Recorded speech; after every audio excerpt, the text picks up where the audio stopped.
Welcome to Waiting on the Trade, a comics book club for people who can't keep up with monthly comics. I'm Matt Ledger. I'm Patrick Fitzgerald Fleck. And I'm Simon Payne. This month, we're taking a break from our usual discussions to talk about a question many new comics readers have, which is, how do I find good comics?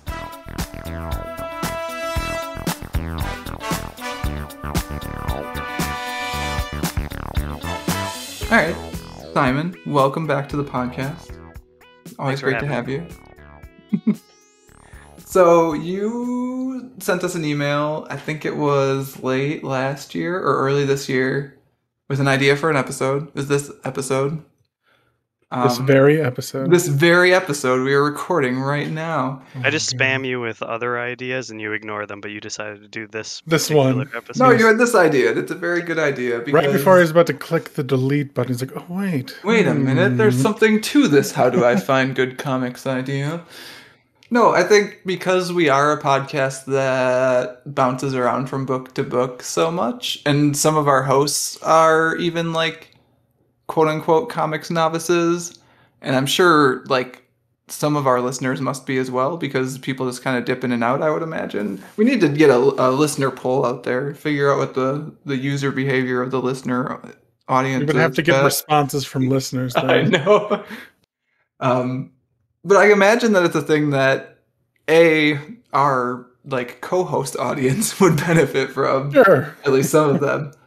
And B, our listener audience would benefit from, of how do we and or they think about books that they should read, find them, and acquire them? Because finding them and acquiring them is different, right? Like, you can find a recommendation for a good book online, but if you have nowhere to get it from, like, you're still pretty out of luck. Right.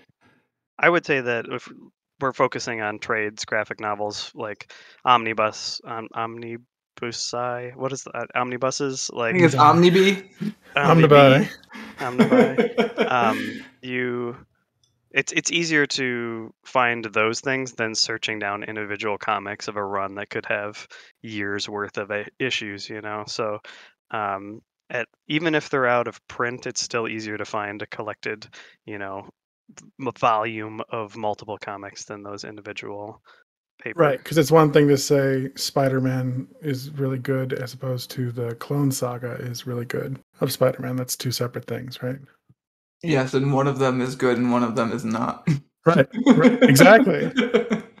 But if someone just picked up a random issue of the Clone Saga, they could say, why do people like Spider-Man so much? Right. So, although, as a child of the 90s, I did pick up random issues of the Clone Saga, and I'm still here, so... There you go. Any comic could be someone's first, and it turns out okay. Your taste in comics will grow with you, so don't it feel will like evolve. You don't need to find like the absolute best, because best is subjective. So don't worry about it too that much though, because it's still ride or die for Ben Reilly. So there you go. But yeah, I mean, Comixology has made it a little easier to do like single issue runs from the past, but even then, there's stuff that's just like straight up missing here and there. So it is much easier to track down on this show. Yes, the random Green Lantern trade I had from when I was a child. I thought for sure that would be on there too, and just like it's just whiffed on. Like, it's a Brian K. Vaughan comic. Like, that's true. Wild to me. Anyways, we're tangenting a little bit. We're also going to focus on trades and graphic novels because it is the focus of the podcast. We may veer off a little bit into talking about like webcomic stuff, and even before we started recording, we started talking about the wide world of Substack comics. So we'll see how we go. But for the most part, we're going to be talking about resources you can use to find and acquire graphic novels and trade paperbacks. Yes. So, shall we? I guess, so Simon, what was your impetus for wanting to do this episode, I guess? Is it a thing where you're looking for these resources yourself, or did you just think it'd be good to compile them all in one place for other people? Yeah, it's a little bit of both, because as you mentioned, I've been on the show a handful of times. I enjoy comics quite a bit, but there's just so much out there. There's including pulp and things like that. There's like 100 years of comics basically, and even if you have it as your main hobby, there's so much more to discover. And I think having a compilation of a strategy in mind and some resources available can be helpful for brand new people to comics and people that have been in it for a while and maybe want to try something new. um, so yeah, I was thinking like you said, what defines a good comic, or at least a comic that you might be interested in. So this could be somebody that's at a store and you've heard about comics or heard certain characters and just want to pull a trade off the shelf. And like, what are you looking for in that trade? Like, what are the markers for a good or at least interesting comic from that aspect? Okay. Yeah, I think we can do that in this detailed discussion we're about to have. This is definitely going to be a podcast episode that has show notes. So if you hear us talk about like a specific website or like a person on Twitter or something like that, and you're like, "Oh, I want to go check that out because that sounds like it'd be a good resource," it'll probably be in the show notes for this episode. Because just looking at my actual like Google Drive notes I wrote up for this one, there's like 20 different links already, and that's before we even start talking. So this is gonna be a big old text document when it goes up on the website. And that's part of it. Like, if it's so daunting to look at least having somewhere to start is useful for anybody. Yeah, absolutely. And I think the resources we discuss here will be good for people who are looking for roughly any kind of comic. Some of them will be a little bit more superhero skewed just because, like, that's some of the stuff I like. But it's definitely going to be also stuff that's more indie, maybe a little bit of manga here and there, like a little bit more like Euro comics than American comics. Like, some of the resources we'll touch on will definitely get far afield from the typical, like, Batman, Spider-Man, Justice League, Avengers fare. So we should have something for everyone here by the end of this discussion. That's the goal. Yeah. Pat, what are you hoping to get out of this thing? I just want to spend some time with my friends, you know? That's fair. The only way you can rope us into this. It's so good to hear your voices, you guys. He's not wrong. No, I have the same goals that you guys do, and both of your notes were very extensive and hit on most of the things that I would have contributed. So I will jump in on with my little bits here and there, but I think I'm good just being the sounding board that we bounce stuff off of. Okay, cool. Sounds good.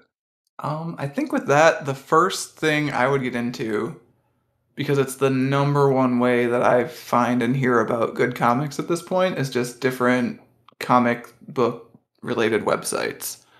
These are websites that like write up reviews, or they write up recommendations, or they're just like posting about new comics or old comics, or like all sorts of comics from, like I said, every sort of genre, like superhero to Euro to mystery to crime to webcomics to manga to whatever. Comics are so weird because you have to differentiate between like genre and style at the same time, and like genre and style are so fluid when people are talking about comics. Anyways, that's another Like any tangent. other medium. Like, it's just like, how do you find good music and then have a whole podcast on that? Or like TV, and it's just like, okay, well, what do you want and what are you looking for? What do you already like? I have no idea how anyone finds good music. I have no idea. My music knowledge is so stunted. It's ridiculous. Just go on Spotify and you hit, this is what it thinks I like. Oh, boy. Yeah. If we had a podcast about that, it'd be real bad. But this is what I could do. So I have a handful of comics websites that I go to semi-regularly, and they talk about either good new comics, good old comics, or like reading orders for comics that have come out in the past. So if you're looking for superhero stuff specifically, there's a website called Comic Book Herald that does a bunch of really good like reading orders for specific characters and eras. Like we were talking, I think recently, Pat, about like all new Marvel Now or whatever, right? Like that, like bullshit marketing initiative. But like they have an all new Marvel Now reading order. That's like, if you want to just jump in at that point in Marvel history, you go in, you read the first book, you read the second book. Like this is what you would read if you wanted to just like catch up on Marvel starting from all new Marvel Now. And they have stuff like that for specific characters. So they have like a recommended Superman reading order, Batman reading order, that sort of thing. So that's a good one for. Oh, go ahead. I'm sorry, they're just picking out like the best arcs of those stories, or the stories that are used for future stories, kind of thing. Yeah, so a lot of it, especially for the characters, will be like, let me pull one up there. They've got like Batman reading order is one I just clicked, right? And it's like, let's face it, Batman is the coolest. And it just runs down, basically, it looks like from the 40s to like today, cool Batman stories you might want to check out. Like in chronological order and in like character chronology order, if that makes sense, because that's the weird thing about superhero stuff is like with all the reboots and things, like you can have a reading order that's literally from 1939 to today, or you could have a reading order that's like, here's the best stories that make up like a good version of this character's continuity from day one of them to like today. And it wouldn't even touch the old stuff. Like you could start with Batman Year One from like 80, that's 89, I think, roughly. And like that could be your Batman origin story. And you could bounce back and read some other old stuff and then bounce forward and read some newer stuff and like not even touch the actual Batman origin from 1939 or whatever. Yeah, sure. Yeah. But anyways, so their reading lists are very good. They're a good place to start for specific superhero eras or superhero characters. Stuff that's not quite as superhero-y, I would start getting you into the weeds of like Comics Bookcase has both superhero recommendations and non-superhero recommendations. That's a really good site. I like following their lead writer on Twitter also. His name is Zach Quintains, and he usually has good taste in stuff. Multiversity Comics is in the same wheelhouse of like a lot of their stuff is superhero-based, but they definitely get outside into talking about a lot of other non-superhero stuff too. I used to write for them, so I'm biased a little bit. And then you start getting a little bit further afield when you get to like the Comics Journal and Women Write About Comics, where you're getting far less into the weeds of the superhero stuff and more into the weeds of like the weird, cool indie Euro manga stuff. So that's kind of the like spectrum there. And there are a couple others that I didn't call out specifically, which I'll put in the show notes too. But those sites would have just like blog postings of the like good comics to read. Yes. So the best way to do it, probably if you're coming at it fresh with like, I just want to find some really good comics to read, is pretty much all of those sites always do like best of lists at the end of the year. Like they'll do like best of 2021 articles.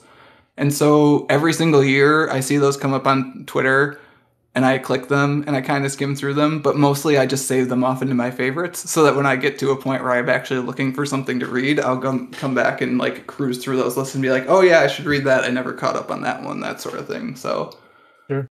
I have some examples of those sorts of lists too saved off that I'll put in the show notes.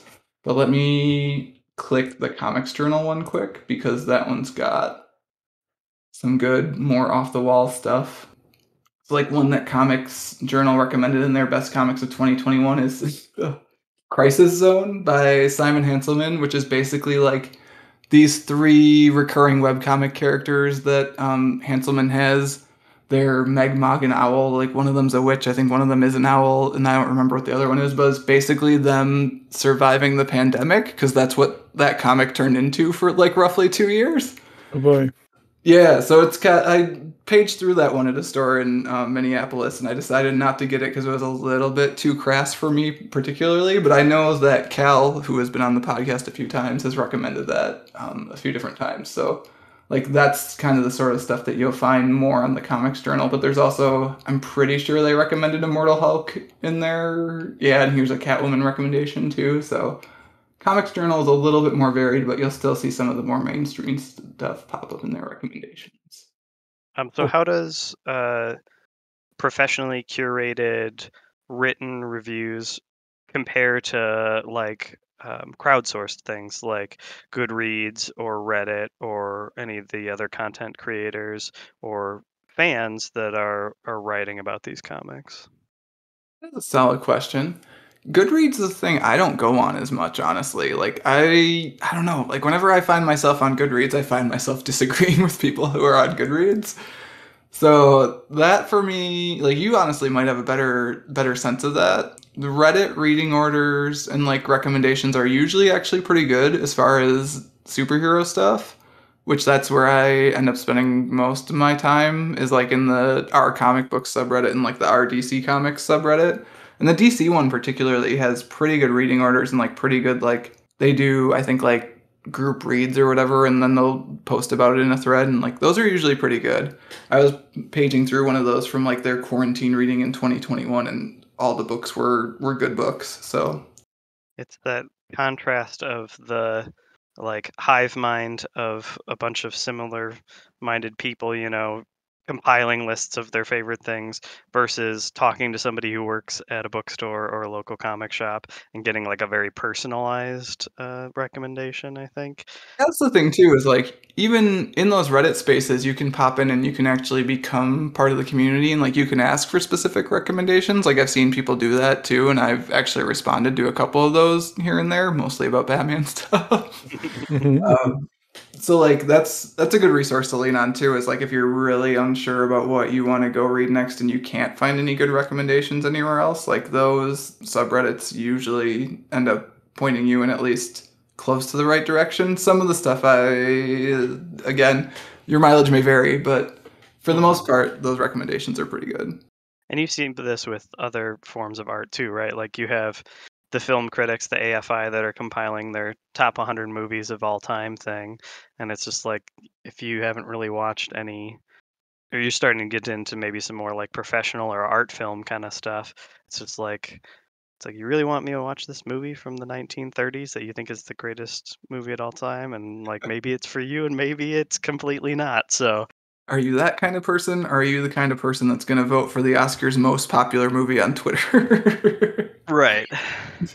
Yeah. Yeah, I mean that's kind of the cool bit about I don't know, there's a weird like discussion that's been going around comics Twitter and whatever for a while of like the comics blogosphere is dying or whatever. I think that's bullshit. There's a lot of really good websites out there recommending stuff and there's like a good diversity of websites too to where the best of lists from different websites will look similar-ish. Like if something's really good, it's probably going to end up on a lot of best of lists. Makes sense, right? But like there's enough of a difference in like scope and what they're paying attention to that you'll get different lists on different sites, especially because most of those best of lists are kind of crowdsourced because they're crowdsourced from the writers for the different sites too. Right. So that usually gives you like a pretty strong showing of different stuff if you're going through like a handful of different end of year best of lists.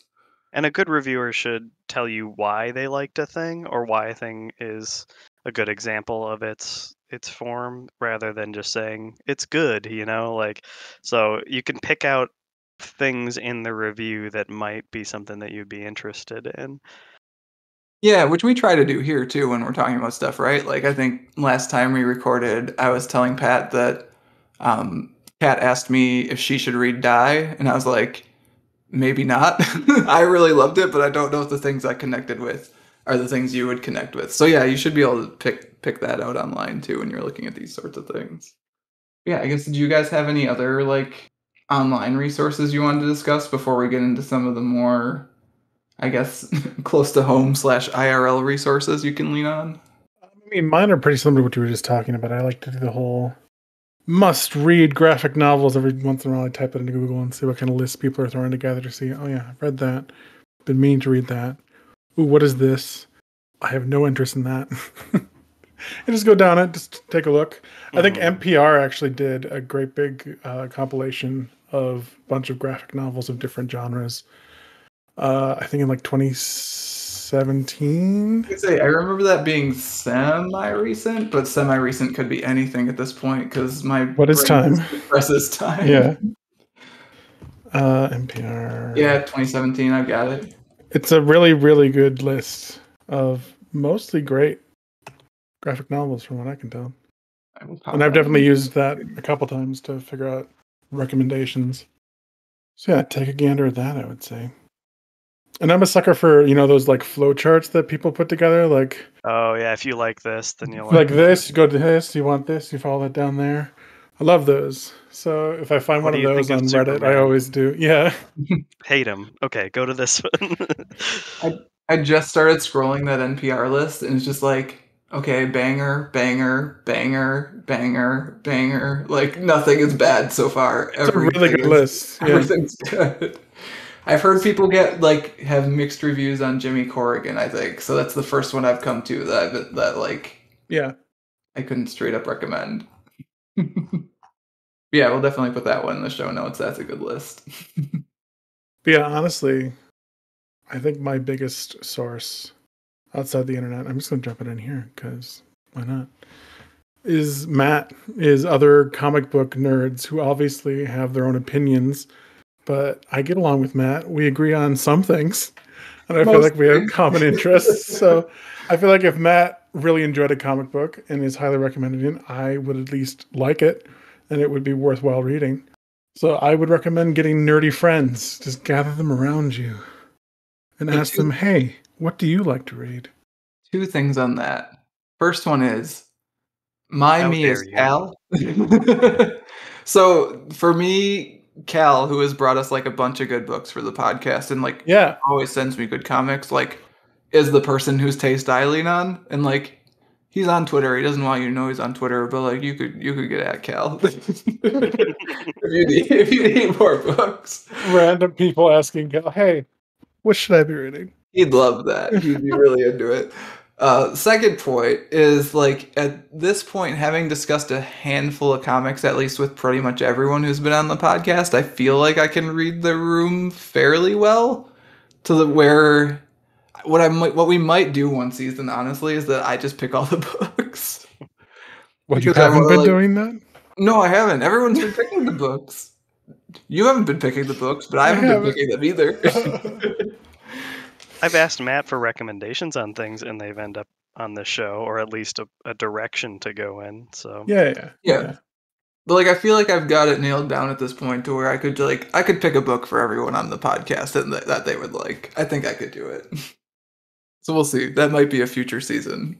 Different Do we have flavors of seasons? Batman. Oh please, I would never. Which Batman comic could you give to everyone and they would enjoy? No. It'd be a different book for each person. Oh, okay. Yeah, I'm gonna make Kat read a Batman book for the podcast. You could find one. You could find one. Come on. I could probably find one. See? It's not worth my time. Year of the Bat. So yeah, in addition to those resources, and kind of like talking about what Simon was saying about like sometimes you just find reviewers who you sort of vibe with. Absolutely. One of the podcasts that I listen to is called War Rocket Ajax, and they have a recurring segment where they basically rank every comic book story from best to worst. When you say every comic book story. Their goal is to rank every comic book story. They do it by getting lists from listeners of like 3 stories, and then they talk about those 3 stories. They put them on the list. Theoretically, the list will eventually have every comic book story ever. Right now, it has ranking everything we ever touch. Okay. Yeah, right now it has 1,306 stories on it. So We they integrate their brains into the singularity and read all stories possible. Their running joke is that the list is just like handed down to them. They are just the carvers. The list, the list is already there. It's divine inspiration. That's a thing where their specific taste and my specific taste mostly matches up. Not always, but like their own taste doesn't always match up with themselves because it's 2 different hosts. But anyways, the top 25 stories or whatever on that list. No, I'm looking at number 27 and the last Riddler story from Batman Adventures, and like that's the best Riddler story of all time. So I mean, down to 27 is good. Grasscutter's 29. Like you would get down to like 200 on this thing, and you would be still reading stuff that's like all killer, no filler. Those are safe bets. Yeah. So again, a little bit more superhero leaning because that's the way they lean. But there's a bunch of different stuff on there. Like number 14 is a peanut strip from I think 1950. Yeah, from October 2nd, 1950. So that's a good list also, and that'll be in the show notes.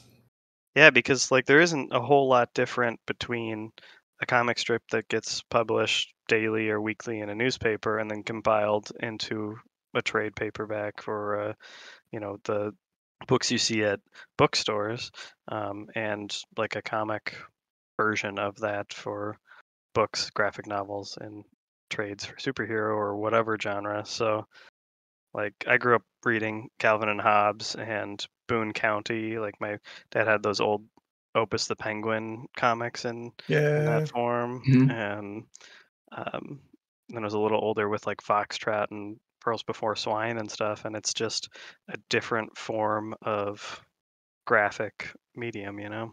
Yeah. Yeah, I love reading all those, and I think I'm still surprised, honestly, that we haven't done a Calvin and Hobbes book yet.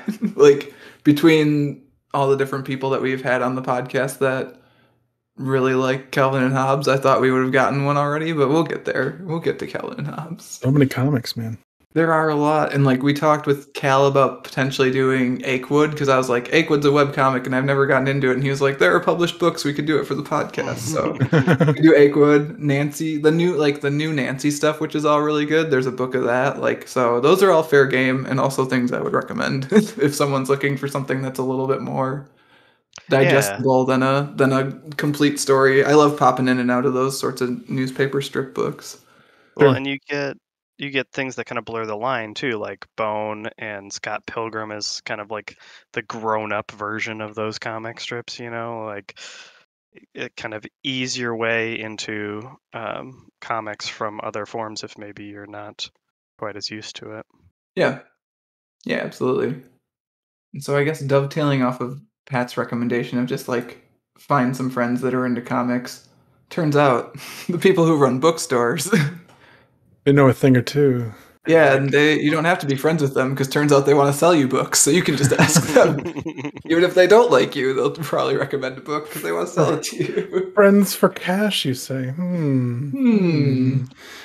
So yeah, this is one I wanted to talk about because just because bookstores have such a good comic selection these days, and it's still just like I don't understand how it happened. As a person who like used to go to these bookstores after I'd get like A's on my report card and I'd get to go like pick out a comic or whatever, like the selection was so thin and now it's so much. The last wall of 10 manga books years, is just whatever. like ridiculous in every bookstore. It's crazy.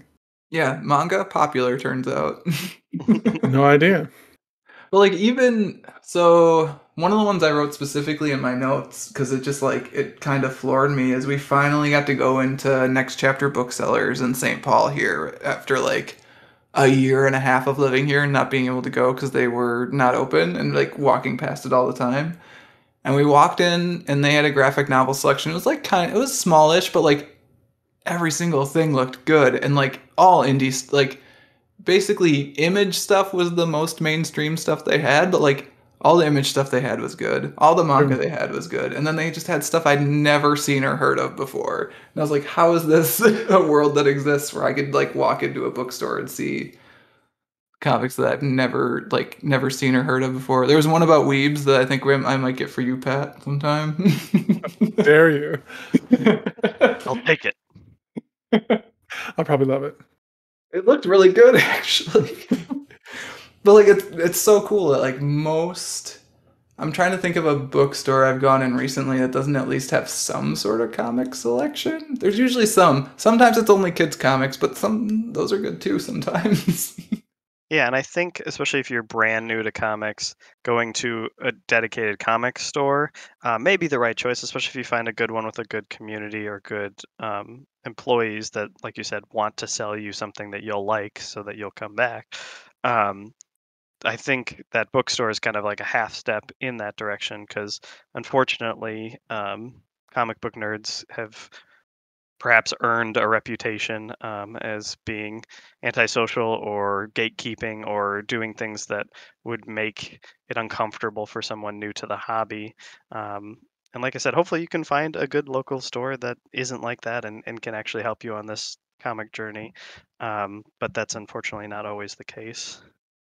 Yeah, it's good. Like most comic stores actually good at this point. Like they don't do a lot of that weird gatekeeping sexist nonsense. At least I mean, I might also be biased because I might just only go to good ones now. I don't know. My rule of thumb is the more window space a comic store has, the better it's probably going to be. Yes. Just, the more light can penetrate. Natural light. Yeah. The neckbeards hide in the shadows. Is that what you're saying? I don't know, man. But like the reason I didn't really put comic stores on the list, which I probably should. But comic stores to me, especially if you get one that's not well organized, or if you get one that's like more focused on single issues and back issues and stuff than it is like trade paperbacks and graphic novels, like comic stores can be a bit overwhelming. Yeah. Which is why I think I would start you at like your bookstore. But like if you find a good comic shop, definitely do that. It's your intermediate to advanced comic fandom phase. Yeah, I guess, right? Like it's interesting because like I would definitely feel comfortable sending you to like Source Comic and Games here in Roseville because like that's a good shop. The people at the front are all really friendly. They have a great selection of like basically any kind of comic you would want, and like if you ask for something, they'll be able to recommend you something good. But like there are definitely shops that if you were like, I want to find good comics, I would not send you to because you're just gonna Sure. go and it's gonna be like a wall of back issues, and you're gonna be like, where do I even start? And the person who's there is not probably gonna be super helpful. So it really depends. And like I said, most comic stores at this point, good. But like I Yeah. would probably still, especially for trades and graphic novels, point you towards a bookstore, especially because they can often order stuff in a little bit faster. But again, that depends on their distributors and stuff, and that's a whole nother walk Right. through the Especially weeds. nowadays. Yeah. And there's always the budget option, and potentially better option of just going to your local library and see Heck what yes. kind of graphic novels they got going. Because you know what? That librarian that stocks all the graphic novels, guess what they need to do to stock them? They need to research what graphic novels are good. So they know, and they'll tell you. Yeah, and they know what's popular too. Like when I talked to the librarian in Fresno for the comics blog, like he had really good records of like what was circulating and how much it was circulating. So they know what's, if not good, at least popular, and they probably know what's good also. I mean, I'm sure it would make their day if you came up and said, "Hey, I like this and this. Could you recommend Help a me, graphic please. Yes. novel?" Yeah. They would smile so wide, take you under their arm, and lead you to the book that you've been wanting. So give it a try. Yeah, and Yeah. libraries are another one where their comic selection has just increased exponentially in the last 20 years or whatever, to the point where I'm always surprised at the stuff I can find there. Like more like used to be you could find some stuff, and then it was like, okay, you could find stuff, but like not recent stuff. And now like stuff's there within 2 months of being released, and it's like, okay, well, the library just has it all. Which again may vary depending on where you live in your system and stuff. True. But True. Yeah. Like the librarians want you to read the books, and depending on how well funded the public works are in your area, um, generally libraries don't have a ton of money, but they get budget based on what people are actually using. So if you come in and you and your friends, Start check requesting. out, mhm. show interest in a specific thing, they'll get more leeway to order more of those things. Absolutely. Yeah, there's a reason libraries have lots and lots of manga right now. It's because people are reading lots and lots of manga right now. Yep. And they do digital too. So if you want to like read it digitally, there are resources for that as well. Yeah, Libby and Overdrive are the ones that I've seen mostly, but I think you had another one on here, Matt. Oh shoot, what was the third? Like there are three of them and they're all kind of the same, I think, technically, but Hoopla I think is the other one that I see people Okay. use. Yeah, but I've used Libby in the past and I've enjoyed that. Like, oh, it's so nice to be able to just like go check out 5 graphic novels from the library, bring your Chromebook on a plane and just like read 5 graphic novels on a plane because otherwise comics are a pain in the butt to like Yeah. bring with you and read because you go through them so quickly. Well, then going through Um, security, they just see like a stack of individual thin sheets in your bag, and you're like, "Oh, it's a stack of comic books. Take it out." Like, yeah, it'll get you pulled aside sometimes. but yeah, like you can request books on there. You can put holds, extend loans on your books all through the app. So Yeah. Yeah, and we talked off mic a little bit about like library systems that do interlibrary loan too. So even if your specific library doesn't have a book, you might be able to request it from another library, either in your system or from a neighboring system, depending on how your library system is set up. So okay, let's say that I'm on a budget. Maybe I went through some of the stuff I was interested in the library system, or near me doesn't have what I'm looking for. What's another way I can get comics on a budget? Well, I mean, there's always the go-to half-price books, so like a used book place. That's a gamble of what's available, yeah, that's what obviously. I was gonna say. Is like the problem with the half price books is that like you're at the mercy of what people have brought to the half price books. Right, and typically if you're giving the graphic novel away, most often it's because it wasn't that great to begin with. But I have picked up some of my favorite books at a half-price books. So you just, roll the dice, check in. Also, I mean, half-price books is great anyways. You should just go there and see what they got. I love half-price books. But yeah, that's great. I've had some luck actually at like Goodwills occasionally have like racks of graphic novels or single issues. Again, totally a crapshoot, but You know, actually, what Tyler mentioned to us that I forgot to put in the notes is that Goodwill has a website. Oh yeah, the I completely website. forgot about it. Because, like, I went on it right after just to look and see what they had, and, like, they have a bunch of really good stuff on that Goodwill website. I almost bought a set of, like, 3 hardcover graphic novels right then and there, but I was like, I don't want to figure out how to do the shipping on this, but, I was gonna say, is it um, shipped directly to you, or do you like go pick it up from a specific Goodwill near no, you, they, or like, is it it? can come from, like, I think the one I was looking at was in California. So like I think they ship it to you from wherever it is. So but yeah, there's like a I'll see if I can track down the actual website before I It's post like the show notes, but it's bid based, right? It's like an auction kind I of thing.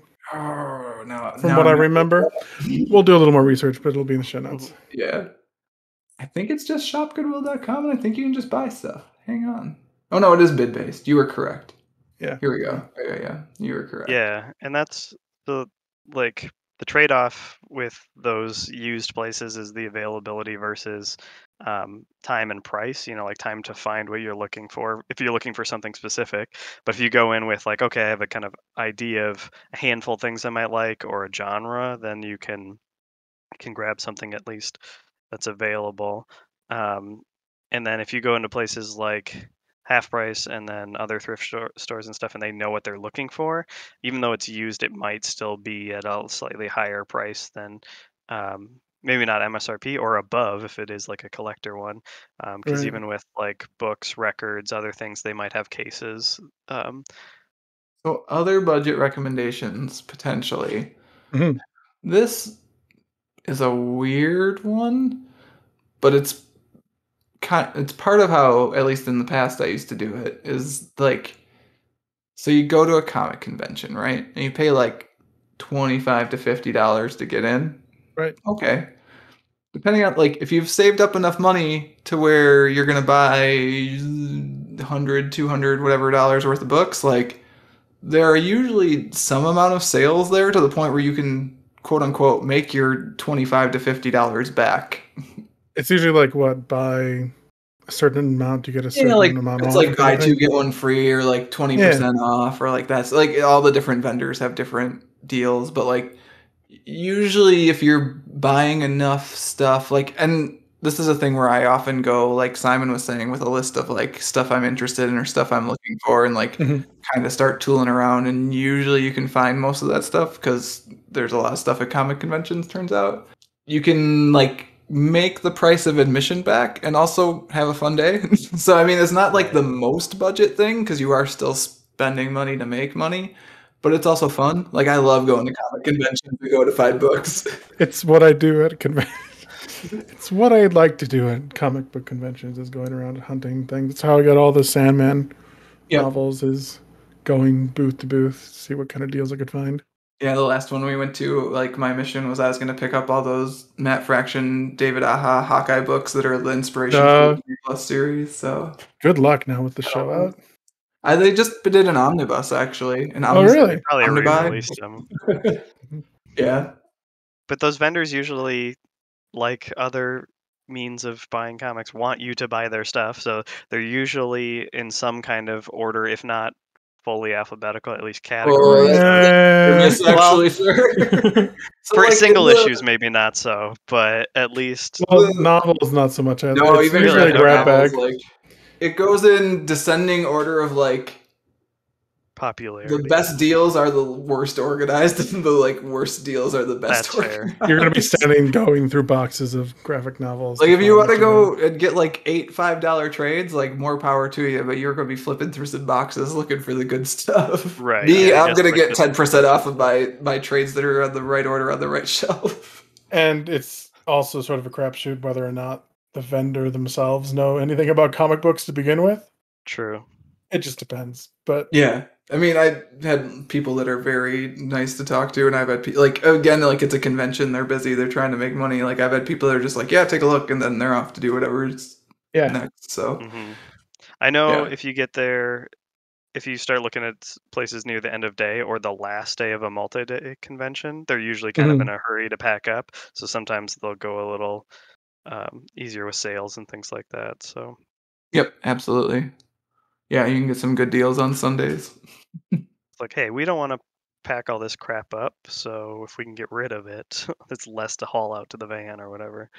What's also nice about comic conventions is the big publishers, or not even the medium publishers, will sometimes have booths where they have free samples of their up and coming or more popular Yep. Hmm. comics that you can pick up for free. Take a look, see if you like it.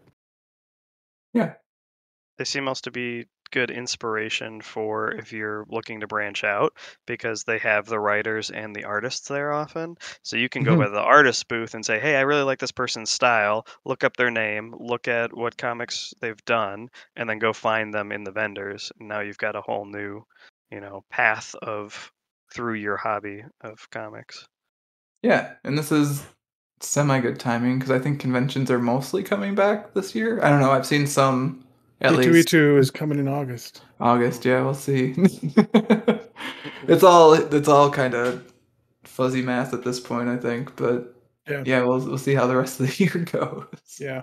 So far, it seems like most of them have been going without a hitch, so that's good. Get your vaccine. If you don't got it, get it. Mhm.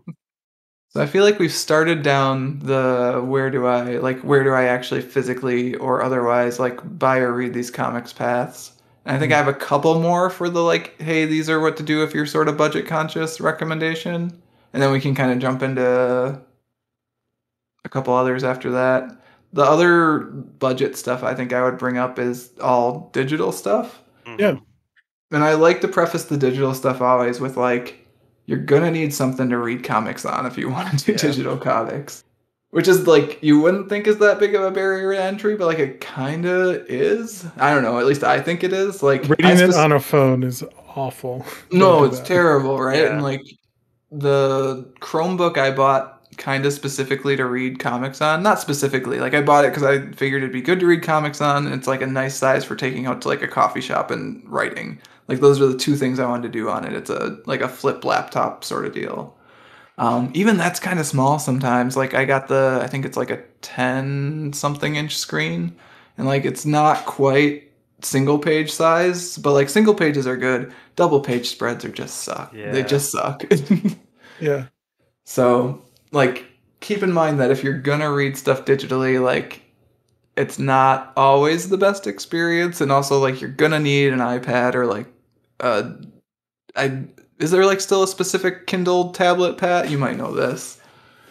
I mean, like the black and white, just made for reading Kindle. I'm not Yeah, sure does about. that doesn't do comics though, I does don't it? believe so. I would have to Yeah, look it up, but I don't yeah, think it does. But but any yeah. of I them that guess There's support video, like the Fires and stuff, Yeah, like they'll their do comics. Amazon's cheaper tablets are pretty. I've used, I think, Fire 8. It's an older one, and it's a bigger screen, and it does decent. It's slowing down now, but it does what it needs to. it does okay. All Yeah. right. So Yeah, yeah, and assuming. Oh, go ahead, Simon. I was gonna say I like the idea of digital comics, but a lot of them are hosted on browser, and I don't like reading on a laptop or a desktop for longer periods of time.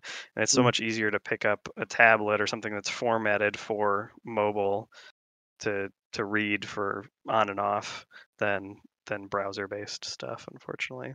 Yeah. Yeah, and right now the other tangent. Right now the like Kindle reader for Comixology comics is basically unusable, so there's that, but they're gonna fix that apparently. So No. assuming you can overcome the hurdle and you find something good to read digital comics on, there are a few different ways that I think are like more budget conscious, especially if you want to check out a bunch of stuff. And most of them are the subscription services that different publishers and or platforms offer. You're looking for So comics per dollar. That's the way to go, I think. it is, yeah. So like Marvel and DC both have subscription services where you can read pretty much. I don't know if it's pretty much everything. It depends. I think the DC one's a little bit more sparse than the Marvel one at this point, but like they both have a ton of stuff and a lot of current stuff, basically up to like 3 months from today or like before today, because they want to give comic shops something to sell, so they don't like put the last 3 months worth of current issues on. They want comic shops to kind of have like exclusive rights to those, plus Comixology, I guess too. But Sure. so there's that. There's both of those. I think the Marvel one is Marvel Unlimited. The DC one is DC Universe Infinite. We'll have some links to both of those in the show notes. The better one probably is Comixology Unlimited, which I think Simon has, so maybe he could speak to that a little bit more. Yeah. I just buy my comics and I read them guy. I don't like subscription services, but Yeah, it's something like I said, I go in fits and starts with comics. So it's just like, this month I'm super into comics. I'm going to read a bunch of them, especially through that subscription. And then I don't cancel the subscription when I'm not using it. So of course I'm just paying for it in the background, which is I don't recommend. I look at you. see, that's what I would do. So And so then when I come back to it, I'm like, oh yeah, and it's the same thing with the DC and the Marvel, where like we were talking about Black Hammer, started it at Christmas time when Matt was gracious enough to gift it to me, and then um, volume 1 I got, 2 and 3 were on the service, and then I wanted to know how this chunk of it ends, and so 4 wasn't, and so I ended up paying full price digital, which is cheaper than getting a physical trade, but still more than the cost of the subscription for that month, um, just to feed my curiosity of what happens next. So if you're okay with sifting through the free stuff or the subscription only stuff and finding a chunk of things that you'd be interested in, then it would be worth it. But maybe be a little more diligent than I am in suspending or canceling your account when you're not using it. there's so much good stuff on Unlimited. Like every time I go to look at like what book are we gonna do for Christmas for waiting on the trade, like what's gonna be the Comixology Christmas gift, like pretty much every time I look at a book for that, like it's on Unlimited. It's like, oh, okay, maybe we should all just get unlimited subscriptions for Christmas next time. So on Comixology, it's both the major publishers like DC and Marvel, but it's also independents as well. Yeah, so this is a thing that I actually meant to check into before we went on, of like exactly what DC and Marvel stuff is on there. Oh right, I tried to go to Comixology.com and it took me to Amazon. That's a thing. Yeah, I don't feel great about it either. Swear words. Anyways, that's a whole deal. So yeah, the Comixology website used to be really easy to use and look at, but now it's just baked into Amazon and it's kind of a chore. Is it really in the Amazon browser now too? Oh, yeah, it's amazon.com/KindleDBS/comic store/ I don't, it's nonsense. It's stupid. So here's the deal with Comixology right now. It's still somehow the very best digital comics platform right now, even though they tried so hard to ruin it. The apps are, as far as I can tell, the same. Like I haven't had a problem with the app on my Chromebook. Like it's been completely easy to use. I had to re-download all my books that I wanted to read, but like other than that, like not a big deal at all. Getting rid of the Comixology actual website and replacing it with this weird thing that they've decided to call a storefront, hate it. So that's my Comixology opinions. But yeah, I'm looking at like some of the highlighted graphic novels and comics that they've got on the front page of like their Comixology Unlimited page, and it's Civil War from Marvel, it's some New 52 stuff from DC, it's the Buffy comics from I think that'd be Boom probably. It's like the Star Wars comics that Marvel are doing. So like it's a lot of good stuff and it's pretty much every single major publisher. Plus Comixology has its own stuff like called Comixology Originals and usually those are pretty good too. They've got a lot of good creators in the pipeline for those. So Hmm. um, that's another thing that you get with the Comixology Unlimited subscription that you wouldn't get with like a DC Universe Infinite or a Marvel Unlimited. Yeah, like a while back, I had heard things about Lumberjanes. Speaking of like non-superhero comics, Hmm. it's still kind of fantasy action, but it's like it's something I heard about, saw it was on Unlimited, and then just went on tear and read, like 3 or 4 volumes in like a 2 sittings. So it opens up those possibilities if that's the way that you want to approach it. Yeah, if anything, too many choices. Like I'm looking at this and I'm like, oh, okay, Afterlift's really good. Like, oh, Giant Days, that's really good. Saga, that's really good. Like, there's a Hmm. lot of really good books in there. The problem is probably like separating the really good stuff from the just kind of good stuff, which hopefully the best of lists and stuff that we pointed you Yeah, towards hopefully. in comic book Right. websites will help you filter that and figure out where you actually want to start. I know that Comics Bookcase used to do like roundups of the Comixology sales every week, which like that's another good cost-effective way to get comics. Like that's the only thing I buy on Black Friday at this point is books from Comixology when it's Black Friday sale time. I Mhm. don't know how that works in the post comixology.com world. Like there's a Yeah, thing here let's called see. Comics Deals. Okay, it looks pretty much the same actually, where it's like they just have different like lists of comics that are on sale and they're usually like in different categories and stuff. So that seems like it functions roughly the same. So would recommend Comixology Black Friday sales also to those of you who want to like Ooh, stock up on a bunch of stuff. there's Paper Girls: The Complete Story Omnibus on sale. Would you look at that? $20. I'm gonna buy the physical edition of that at some point. But that's the thing too that is actually like kind of easier online where you as a person who likes Brian K. Vaughan comics can just like click Brian K. Vaughan's name on Amazon now and just like For say, "Oh sure. hey, there's all those Hmm. books." So I know that's the thing that you wanted to touch on, Simon, of like once you get in the wheelhouse of some creators you like, you can just go down the rabbit hole of stuff that they have done, and that's an easy way to do Yeah. that. Yeah, absolutely. After we did the Squirrel Girl episode, I was just like, what else have these people done? Both the artist doing the specific art style I liked and the writer. And yeah, like you said, you can just kind of go down a rabbit hole and tumble through those things. Um, it's slightly easier, like you said, with digital to follow those things, but you still have the hurdle of series and runs of those comics, because you can find things of the characters and the situations that you like, but not know what order they came out in necessarily, or if they're in a continuity that you've read before and need some catching up. So you still have to be kind of aware of those things going through it. Yeah, which hopefully some of those reading order things we pointed out can help out with that a little bit. I don't know if they're going to be able to get you through the fact that Squirrel Girl has 3 number 1 issues in 2 years. I don't know if they'll be able to do that Right. for you. And I think that's just I don't want to call it it is kind of a problem. I'll just say it. With comics, especially for that barrier to entry, Sure. um, is Mhm. shared universes, separate universes, reboots, your New 52s, your Infinite Crises. Like, it, as someone brand new to it, it can definitely be overwhelming to try to figure out, okay, which should I read? Is this next one of a similar name going to be the one that I haven't read yet that makes sense?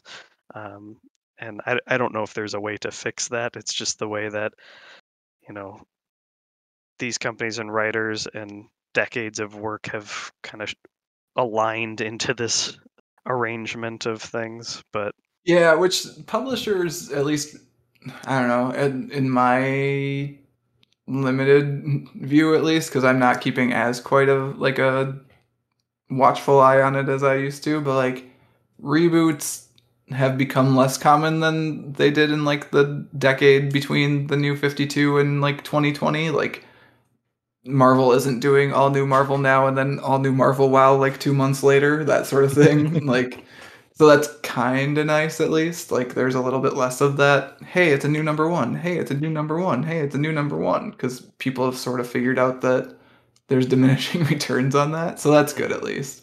And in that situation, the internet is your friend. Like the internet will be able to sort you out if you really have that question and you want to get into it. And if you have that question and you don't want to get into it, probably just buy the book if it looks good, and you'll figure out where it fits in later. Yeah, Yeah. I mean, honestly, if you like the look of the cover and you page through and a couple of panels leap out at you, take a chance. I'm gonna say definitely do look inside, especially with the superhero stuff though, because like superhero books at this point are just like notorious for having covers that are not by the same artist. Different at all. artists. Yeah, than Sure, the interior. So definitely do not judge a book by its cover in this case. It's cool that you can find this collector's variant cover of a special art that you really like, and that's a way to support that artist and stuff. But you also like have to check that it's the same artist on the inside or is a consistent artist through a run, because sometimes even like issue to issue you can have different artists and inkers and letters, Sure. like colorists. Everything can change the entire makeup of it as it goes, which maybe is something you enjoy, or some if 3/4 of it doesn't match the style you like, maybe it's not worth picking up. Yeah. But then for digital, same thing. A lot of them will have like a little highlighted thing that says preview here or read inside, and just get a couple sample pages to see if it's something that you would enjoy. Yeah, and I think the only other like digital service that I didn't mention that I wanted to make sure I called out is I keep on hearing that Viz has a really good like online service for, I don't know if it's just Shonen Jump comics or if it's all of like Viz manga, but like I know that Viz has what's supposed to be a really good service for reading at least Shonen Jump manga and possibly more stuff. And I think some of it might even be free. I'm kind of looking at it now, but if that's a thing that you're in, like you're into, I've heard good things about Viz's online experience. So Yeah, we should read more manga. I know, I've barely like touched it. honestly, even just like for the quote unquote SEO, which like we don't, it doesn't matter for us, but like when we do, like when I write or we do episodes about manga on the podcast, like people show up. So I don't know, Yeah. we should do more. Yeah, that's a whole other can of worms with One Piece and Dragon Ball and those that have been going on for decades. Like, yeah, good luck. Yeah. 'Cause I Well, don't that's the know. thing is like people always say like, oh, manga's really easy. You just start at volume 1 and then you go. It's like I don't think it's that easy from some of the stuff I've seen, but not an expert, so All the way to volume 500. right. I have volume 1 of One Piece right here on my shelf, and then I keep looking at how many volumes of One Piece there are. And I'm like, I'm never gonna buy that in physical form. It's never gonna happen. Maybe after we move. Something I missed when we talked about retailers is Mhm. that we try to avoid Amazon if we can. It's hard, but half price, even Barnes and Noble and other chain and local bookstores especially. But if you want to support local, bookshop.org is good at that. So you can order online, and proceeds go to local bookstores. It's the same thing of the trade-off between time, money, and availability, where sometimes they can't get it to you as fast as Amazon 2-day shipping, but um, overall is something that is a better option. Yeah, I really like bookshop.org, and we actually switched to like for the most part doing any affiliate links that I do on the blog are like through bookshop.org unless they don't have a thing. And there's like a decent amount of times where they don't have a thing. So that's the only thing I would say about that is like bookshop.org really good, but like some specific stuff they're not going to have. So at that point you'll have to turn elsewhere. But you have many good Yeah. options for other places to turn that are not Amazon, which the Amazon thing for me is not only like a don't give Jeff Bezos more rocket money thing. It's also like they're when I order books from Amazon, which I haven't done in a while because I just like I've been using any Amazon money I get for digital comics because that's the one thing I still let myself buy from Amazon. Like when I ordered books, they would just keep coming dinged up. Like they were in bad condition. It's like, why am I paying you for like it's just coming in like this ratty envelope, but it's coming with dinged up corners. Like I could order this from someone else and it's gonna come in good shape. So that's another reason that I've kind of steered away from Amazon. It's not even like holier than thou moralizing. It's like I want my books to show up in good condition.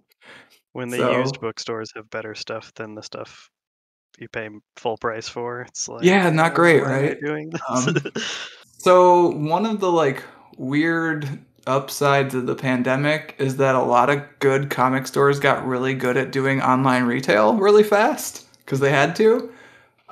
So if you can't find what you're looking for on bookshop.org or like for some reason you don't have a local bookstore that can order it in, but you do want a physical copy, there are a lot of good actual comic stores that do online sales at this point too. A few that came to mind when I was putting my notes together were Books with Pictures, which I think that one's in Portland.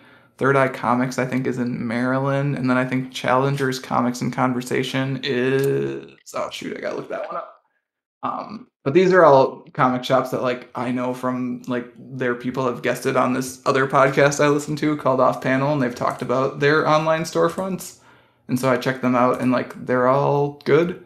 And I know that you should have a good experience if you order from them.